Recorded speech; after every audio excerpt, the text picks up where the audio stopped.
இன்னொருத்தர் பிரசங்கத்தை எழுதி வச்சிருக்கிற தோத்திரம் புத்தகத்திலிருந்து ரெடி ஆக்கிட்டு போய் பலிபீடத்துல நிக்காதீங்க. தோத்திரம் இருக்கீங்களா?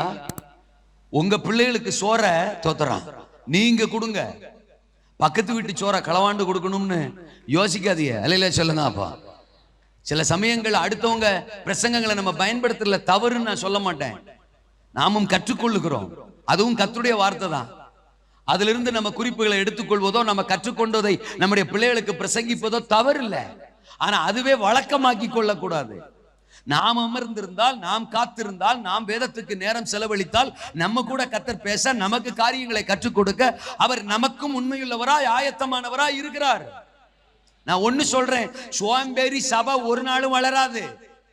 சோம்பேறி ஊழியக்காரன் ஒரு நாளும் வளர மாட்டான், வளர்ச்சியா பார்க்க மாட்டான், அவன் காரியம் ஜெயமா இருக்காது.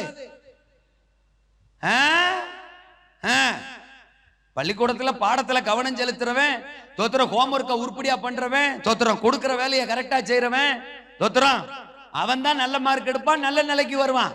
கட்டடிக்கிறவனும் தோத்திரம், ஆமா கமெண்ட் அடிக்கிறவனும், குறை சொல்றவனும், விளையாட்டுல கவனம் செலுத்துறவனும், கவனத்தை வேற காரியத்துல திருப்புறவனும் சாதிக்கிறதுக்கோ எழும்புறதுக்கோ பிரகாசிக்கிறதுக்கோ வாய்ப்பு இல்லை.